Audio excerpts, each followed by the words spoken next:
Hello दोस्तों, hello everyone. आप सबका स्वागत है study with Imran sir YouTube channel पर। और इस चैनल पर आज हम बताने जा रहे हैं 10th क्लास का जो आज का पेपर हुआ है इंग्लिश सब्जेक्ट का, उसका पूरा सॉल्यूशन हम करवाने जा रहे हैं, डिटेल सॉल्यूशन। तो आप हमारे चैनल पर बने रहें और आपका ज़्यादा समय न लेते हुए स्टार्ट करते हैं।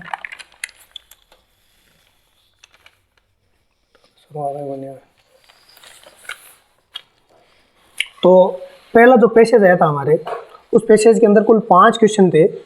और ये जो पैसेज है ये गुजरात के बारे में, गुजरात में जो आंदोलन हुआ था और सरदार वल्लभ भाई पटेल इसमें जो महत्वपूर्ण भूमिका में थे, और एक और हैं जिनका नाम है त्रिभुवन दास पटेल। तो इन सब ने वहाँ पर जो काम किया उसके बारे में ये पूरी बातें बताई गई है। मैं ज़्यादा इस पैसेज को न पढ़ते हुए सिर्फ जो क्वेश्चन है उसको बताने का प्रयास करूँगा। पहला क्वेश्चन है, who was determined to bring prosperity into Gujarat farmers life. Gujarat farmers की लाइफ में सबसे ज़्यादा प्रोस्पेरिटी है, जो सबसे ज़्यादा प्रयास जिन्होंने किया वो किसने किया? सरदार वल्लभ भाई पटेल ने। इस क्वेश्चन का जो पहला आंसर है वो हो जाएगा सरदार भाई पटेल। दूसरा, व्हाट वाज स्टार्टेड बाय त्रिभुवन दास पटेल। त्रिभुवन दास पटेल के द्वारा क्या शुरू किया गया था? तो ये देखो, त्रिभुवन दास पटेल और उन्हीं के लिए यहाँ पर यही आया और आगे चलकर इन्होंने एक ये कॉर्पोरेट डायरी यूनिट है, इनका इन्होंने फॉर्मेशन किया था। तो इसलिए हमारा ऑप्शन सही हो गया ए नंबर का। दूसरा, what did the system of cooperative efforts do. System of cooperative का जो एफर्ट्स था वो क्या था, वो डिड उन्होंने किया क्या? तो इसके लिए ये तीसरा क्वेश्चन है, इसका आंसर यहाँ से होगा, this system of cooperative effort eliminated the middle man who harassed and exploit the ignorant farmers. ये यहाँ तक इसका आंसर होगा। तीसरा क्वेश्चन है वो यहाँ से और यहाँ तक।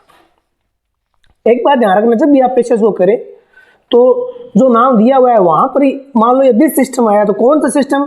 The system of cooperative effort. तो ये नाम लिखकर ही स्टार्ट कर दिया करो, प्रोनाउन को वहां पर मत छोड़ा करो। प्रोनाउन की जगह जो हमारी एग्जैक्ट नाउन होती है उसका यूज किया करो। आगे देखो, why did the heart of iron man of India move. Why did the heart of the iron man of India move. यानी जो आयरन मैन के लिए हम जो वर्ड इस्तेमाल करते हैं वो सरदार वल्लभ भाई पटेल के लिए करते हैं। उनका जो हृदय है वो मूव कैसे हुआ, उसमें हलचल कैसे हुई? वो इसलिए हुई कि फार्मर्स के बारे में है कि वहाँ के जो फार्मर्स थे, फार्मर्स रियर्ड कैटल और रिमेन पुअर। वो सारे काम करते थे लेकिन फिर भी गरीब के गरीब ही बने रहे। उन्होंने हार्डवर्क भी किया, सारे काम भी किए, लेकिन फिर भी गरीब के गरीब बने रहे। वो उनकी हालत है वो दरिद्र बनी रही। इसलिए यहाँ पर इन सब चीज़ों को देखकर सरदार वल्लभ भाई पटेल का हृदय वो रियर्ड हुआ। तो यहाँ पर इसके लिए जो चौथे का आंसर होगा, चौथे क्वेश्चन का, वो यहाँ से और यहाँ तक होगा।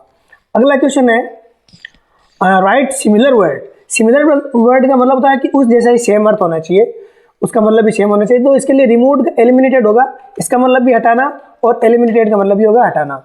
फिर है, right the opposite of the following from the passage. Solitary का मतलब होता है अकेला, और इसका कई टीचर्स अलग अलग बता रहे हैं, लेकिन मेरे अकॉर्डिंग क्या ये 100% यही होने जा रहा। कोऑपरेटिव, कोऑपरेटिव का मतलब होता है सहयोग करते हुए। सोलिटरी का मतलब अकेले अकेले कोई काम होना, अकेला, और कोऑपरेटिव का मतलब साथ साथ सहयोग से। तो ये इसका अपोजिट होगा। अगला जो पैसेज है उसमें देखो, ये बिस्मिल्लाह खान के बारे में भी आया है और उसके बारे में ये पूरी जानकारी हमें डिटेल से दी गई है कि उन्होंने क्या क्या किया।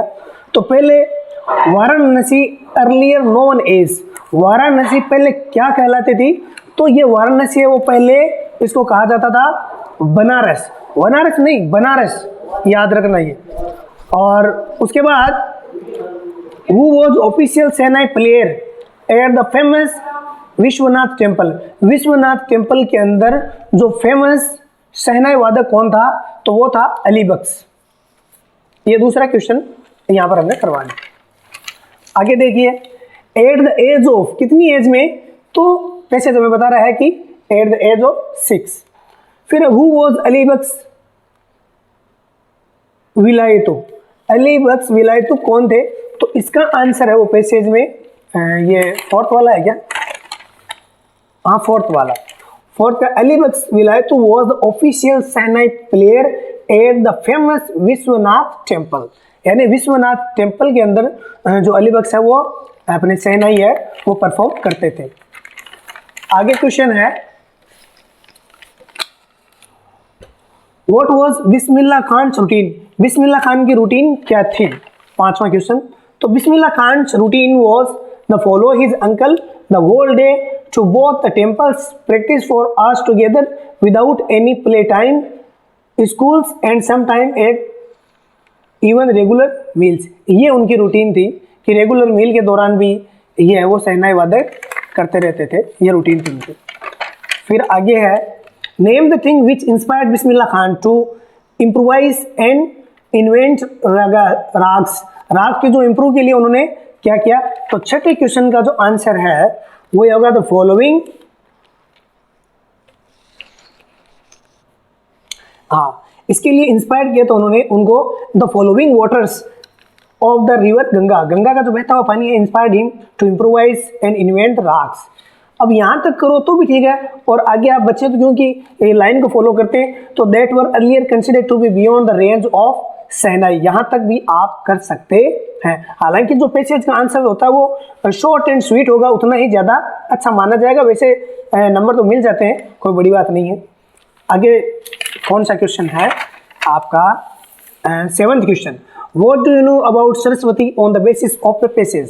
इस पैसेज के अकॉर्डिंग आप सरस्वती के बारे में क्या जानते हैं।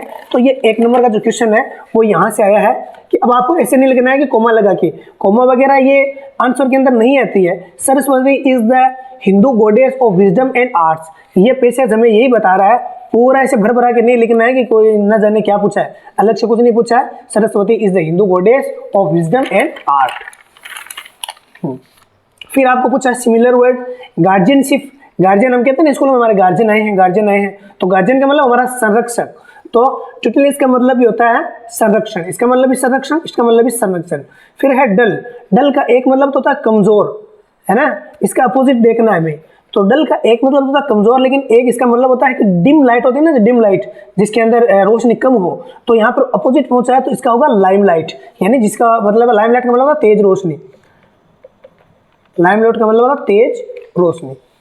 अब आगे आपके जो ये लेटर है वो तो आपको पता है कि your sisters marriage will be held next month, अगले महीने है वो आपकी सिस्टर की है वो मैरिज होगी, और उस पर आपको फ्रेंड को लिखना है। इनविटेशन लेटर है और उसके बारे में लेटर आया है, और ये क्या है, government you are Ajay and Anita studying in government senior secondary school Chomu Jaipur class 10th, your sister is also studying the same school class 10 section B, you have only 1 set of books, आपके पास एक ही सेट ऑफ बुक्स है, and there is a problem to change book after every period, write an application to your principal requesting to change either your section और your sister section.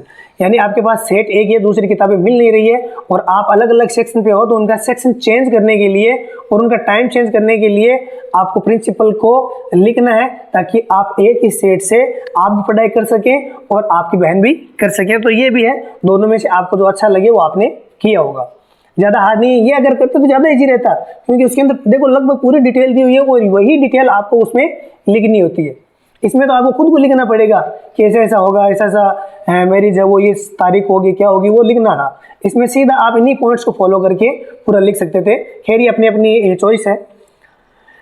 Right story, story देखो आपको ये कैप्चलर और monkey वाली यही है कि वो एक पेड़ के नीचे सो जाता है और उसके पास टोपियाँ रहती है, और वो आपको पता है कि बंदर वो टोपियाँ ले लेते हैं और फिर वो इमिटेशन करवाता है उनसे, अपनी टोपी को फेंकता है तो बंदर भी सारी टोपियाँ फेंक देता है और फिर वो कलेक्ट करके उसको ले जाता है। फिर है हंग्री फॉक्स, हंग्री फॉक्स का मतलब ये मत देखना कि हंग्री फॉक्स वाली है ये वो अंगूर खट्टे हैं, अंगूर खट्टे वाली नहीं है, ये क्लेवर फॉक्स, इसका कहानी के अंदर आता है क्लेवर फॉक्स, ये वो कहानी है, ये क्लेवर फॉक्स वाली, जिसके अंदर वो ब्रेड और स्वीट सॉन्ग आती है, ऐसा कुछ उसमें होता है। आगे टाइम अगर पूरा बताएंगे तो टाइम भी ज़्यादा लगेगा। फिर आपके है ये बेस्ट फ्रेंड का ही लिखा हुआ लगभग ने, ये मोर पे लिखना है जो हमारा राष्ट्रीय पक्षी है। और अब देखो ग्रामर के क्वेश्चन आए हैं। Once there was a king, B के अंदर ध्यान रखना, बी के अंदर 5 फॉर्म्स होती है, इज, आर, एम, वाज और वर। लेकिन यहाँ पर हमें पता है कि वंस यानी एक बार, पुराने टाइम की बात है तो ये तीनों तो वैसे ही कट हो जाते हैं, ये तीनों तो वैसे ही कट हो जाते हैं। प्रेजेंट की बात होती ही नहीं कहानी में होती है पास्ट की बात। और वंस देयर वाज, सबको पता है कि वाज आएगा इसके अंदर। हमने कहानी में कहानियाँ जब लिखते हैं और पढ़ते हैं तो देखते भी हैं कि once there was a dog, once there was a fox, like that. Ram always, always आ गया, राम सिंगुलर है, S A S attend, attend की जगह होगा एस एड करके, यानी अटेंड्स हो जाएगा इसका। Who had gone to our house before father, केम आएगा, एक बार हेड और वर्ब ही 3 है तो दूसरी साइड में कम का क्या हो जाएगा केम। फिर ये है ही, और यहाँ पर सिंस और टाइम दिया हुआ है तो हमें पता चल गया ये कौन सा टेंस है, ये प्रेजेंट परफेक्ट कंटिन्यूअस टेंस है, तो ही के लिए आएगा हैज बीन लिविंग। अब ये आपके आए हैं indirect speech. He said to me please give me your pen, please का रिक्वेस्टेड कर दो, ही रिक्वेस्टेड मी, और फिर ये वर्ब रही और वर्ब किससे कनेक्ट होती है, टू से, तो टू गिव, और ये मी है वो किसके अकॉर्डिंग चेंज होगा, he can according to him, और योर पेन ये सेकंड पर्सन है ऑब्जेक्ट के अनुसार चेंज होगा तो my pen. He said to me, तो यहाँ पर आस्क्ड होगा क्योंकि आगे इंटेरोगेटिव है, इंटेरोगेटिव है, और यहाँ पर इफ और वेदर का यूज नहीं करेंगे, WH वर्ड है तो उसी को कनेक्टिव के रूप में इस्तेमाल करते हैं। और फिर हमें जो सेंटेंस है उसको सिंपल बनाना है, तो यू जो कि सेकंड पर्सन है वो किसके अकॉर्डिंग बदलेगा, ऑब्जेक्ट के अनुसार, तो ये यू का हो जाएगा आई, और आर होते हैं ये वॉज वर्ब में बदल देंगे क्योंकि टेंस चेंज होगा गोइंग। ये आपका डायरेक्ट से इनडायरेक्ट। फिर यहाँ पर ये कनेक्टिव्स का यूज करना है आपको, तो he is a teacher, he is a writer, दोनों में ही इज सेम है दोनों, ही इज तो जैसे जैसे लिखो पहले, फिर not only a teacher but also a writer. इसमें देखो राम इज माई, ये जो ऊपर वाला ना, he is not only a teacher but also a writer. इसमें राम वाले में देखो Ram is my friend, Shyam is my friend, जोड़ना किससे है, बोथ एंड से, तो बोथ राम एंड श्याम दोनों अलग अलग है ना, उससे पहले बोथ लगाओ, both Ram and Shyam are my friends होगा, ये आर माई इज और इज आर में कनेक्ट हो जाएगा क्योंकि एंड से जब जुड़ते हैं तो प्लूरल बन जाता है, तो आर और फिर माई फ्रेंड का हो जाएगा फ्रेंड्स। रामू और श्यामू के दोनों का ही वो दोस्त, दोनों ही उसके दोस्त हैं। Ramu is a thief, Shyamu is a thief, इसका मतलब आइदर रामू और Shyamu is a thief. Either का प्रयोग क्यों किया, सामने दिया हुआ है कि आइदर और का प्रयोग करना है, तो आइदर रामू और श्यामू, या तो रामू या फिर श्यामू इज ए थीफ, दोनों में से कोई एक चोर है। अब आगे हमें ये क्लोज के प्रोनाउन है उनसे हमें अटैच करना है, विच से जोड़ना है, तो यहाँ पर द बुक, और यहाँ पर पहले एक क्वालिटी दी गई है, उसके बाद जो मेन बात वो कहना चाहता वो है, तो सबसे पहले द बुक लिखेंगे हम। द बुक, कौन सी book, which has a white paper, जिसका पेज है वो व्हाइट है, इज ऑन द टेबल, वो टेबल पर रखी गई है, तो यहाँ पर होगा the book which has a white paper is on the table.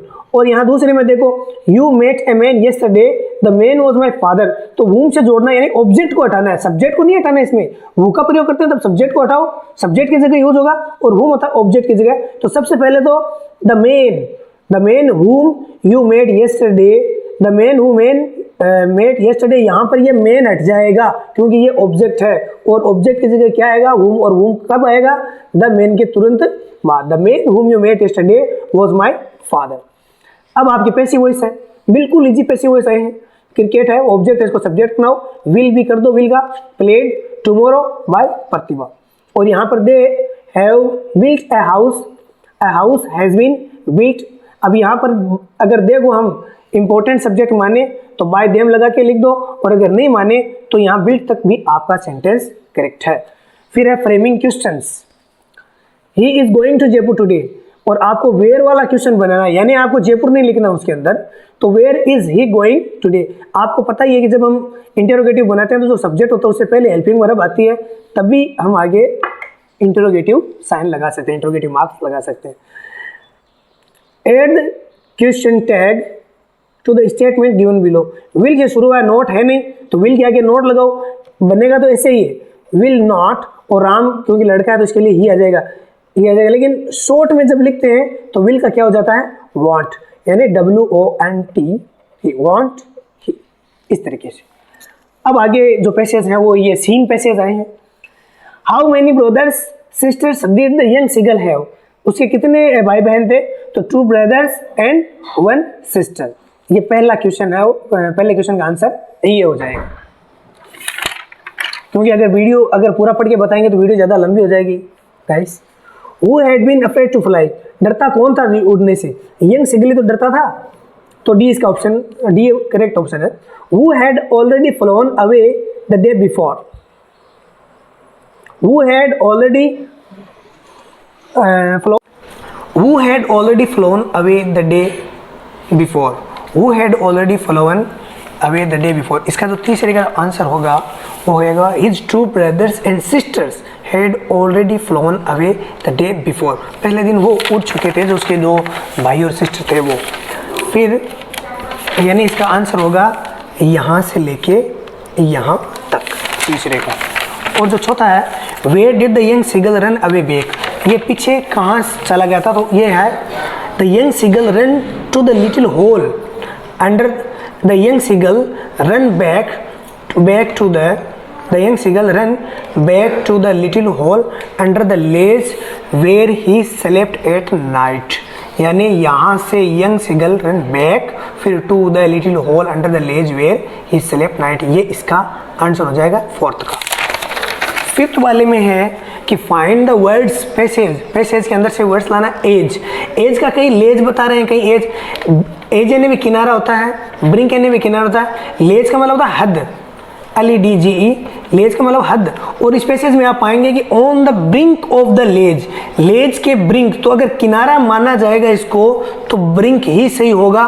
फिर या ब्रिंक का मतलब लेज, यानी यूज तो एक दूसरे के होते हैं, दोनों भी मान सकते हैं, और ये हो सकता है बोनस भी मिल जाए, लेकिन मेरे अकॉर्डिंग इसका होगा brink. Find out the word from the passage which has opposite meaning of. Fearless, fearless का ऑपोजिट देखना, फियरलेस का मतलब बहादुर, बोल्ड, और उसका जो ऑपोजिट होता है वो था अफ्रेड, अफ्रेड का मतलब होता है डरा हुआ, डरा हुआ, और इसका मतलब होता है फियरलेस का मतलब होता है बहादुर, जिसे बिल्कुल भी डर नहीं होता। आगे देखिए ये 13 नंबर के क्वेश्चन के अंदर जो पैसेज है, what was the short name of the girl, उस लड़की का जो इस हमें लेसन के अंदर जो पैसेज के अंदर दी हुई है उसमें उसका शॉर्ट नाम क्या था, तो वो था वलामाई, वलियामाई, क्या नाम था, इसको क्या प्रोनाउंस करेंगे, लेकिन इसका ये ऑप्शन ए है वो राइट है। What was the age of Valli, तो उसकी एज थी 8 वर्ष according to this passage. Why did Valliammai not play with her playmates, वो अपने साथियों के साथ क्यों नहीं खेलती थी, तो इसका आंसर ये रहा, यहाँ से स्टार्ट करना है। Valliammai did not play with her playmates because there were no playmates of her own age on her street, उसकी गली के अंदर उसकी उम्र का कोई खिलाड़ी नहीं था, उसका साथी नहीं था। What was the Valliammai favourite pastime, उसका फेवरेट पास टाइम का तो सीधा सा है, हर फेवरेट, तो हर किसी का नाम लगाना है आपको, यहाँ से शुरू करना है। Valliammai favourite pastime was standing in the front doorway of her house and watching was happening in the street outside, ये हो जाएगा इसका। फिर ये है similar words, write the similar word of the following passage. Anterior का मतलब पूर्व का, इसका होगा ओल्ड, पास्ट टाइम नहीं करना, ये पास्ट टाइम नहीं है, पास्ट टाइम है, जिसका मतलब होता है कुछ खेलना, कुछ ऐसी एक्टिविटी करना जिसे हमें समय का पता नहीं चले, समय को गुजारना, ये होता है इसका मतलब। एंटीरियर का मतलब पूर्व का, और ओल्ड का मतलब भी पूर्व का। फिर ऑपोजिट करना है यूजुअल का, सीधा सा दिया हुआ है अनयूजुअल। तो अब आगे कौन सा क्वेश्चन है, अभी जो आपके जो बुक्स के क्वेश्चन है वो है, और अब ये जो लास्ट क्वेश्चन हैं इनमें आप देखिए, अभी 2-3 क्वेश्चन और हैं, इसमें आपको राइमिंग स्कीम बतानी है पहले में, और वर्ड्स बताना, दोनों बता रहा हूँ मैं आपको तो इनमें से दोनों में से कोई एक ही करना था। तो राइमिंग स्कीम का मतलब होता है, देखो ये सी जो अंतिम वाला वर्ड होता है ना, उसमें हमें देखना पड़ता है क्या साउंड प्रोड्यूस कर रहा है। तो ट्वाइस स आ रहा है तो ये ए हो गया, फिर हेट टी आ रहा है तो बी हो गया, यानी इसमें ए, और फिर वापस इसमें स आ रहा है तो ये ए हो जाएगा, और फिर वापस ट आ रहा है तो ये बी हो जाएगा, यानी ए बी, यानी हमारी राइमिंग स्कीम है वो क्या है, ए बी। और फिर देखो वर्ड्स कौन कौन से हैं, ट्वाइस, हैट, आइस, ग्रेट, इन्हीं की राइमिंग स्कीम तो हमने निकाली है। तो इन वर्ड्स को क्रम वाइज हमें लिखना है, पहले राइमिंग स्कीम करके ये लिखना है, फिर वर्ड्स नाम लिखा के आगे ट्वाइस, हैट, आइस और ये ग्रेट। और आगे देखो दूसरे में ये पहले लाइन स्ट्रीट वर्ड है, फिर ये फीट वर्ड है, आपको ये सही तरीके से नहीं दी हुई है यहाँ पे, लेकिन जो अमांडा वाली जो पोएम है उसमें ये आपको दिया हुआ है, आप देख लेना चाहिए। स्ट्रीट, फीट और स्वीट तीनों ही लास्ट वर्ड है, तो यहाँ पर ए और ए ही होगी, यानी तीनों राइमिंग स्कीम, तीनों वर्ड सेम है, इसलिए ए बी आया ही नहीं, दूसरा साउंड प्रोड्यूस हुआ ही नहीं, तो हम बी नहीं लिख सकते। और वर्ड्स हैं स्ट्रीट, फीट और स्वीट। फिर है व्हाट इज गोल्डन, गोल्डन क्या है, तो the silence is the golden. What is sweet, यानी मिठाई क्या है, तो ये है स्वीट का मतलब मीठा, प्यारा, ये चीज़ क्या है, तो वो होती है फ्रीडम। और अब आगे ये क्वेश्चंस है जो आपको याद करने थे ये तो। अब who is the writer of the necklace, necklace जो आपका लेसन है उसका राइटर कौन है, तो ये है Guy de मॉपसंत, Guy de मॉपसंत, B आपका आंसर करेक्ट है। Name the book that saved the earth, उस बुक का नाम लिखना है जिसने धरती को बचाया, तो ये थिंक टैंक वाले लेसन से है और इसका नाम है मदर गूस। तो इस तरीके से दोस्तों मैंने ये पूरा सॉल्यूशन करवाया है। आपको अगर समझ में आया है तो हमें बताना कि भाई आप लोगों के कितने क्वेश्चन है वो सही हो रहे हैं और आपके कितने नंबर बन रहे हैं। और आप अगर नए हैं हमारे चैनल पर तो प्लीज़ हमारे चैनल को सब्सक्राइब करें, आपको हर पेपर का डिटेल सॉल्यूशन मिलेगा, हिंदी का, एसएसटी का, सारे जितने भी मैथ का, साइंस का, सब का मिलेगा। तो इसलिए आप हमारे चैनल को सब्सक्राइब कर लें। थैंक यू वेरी मच दोस्तों, आपके लिए हम दुआ करते हैं कि भाई आप है वो और एग्ज़ाम के अंदर अच्छे से अच्छा करो और आपका रिजल्ट बेहतर बने। Thank you very much.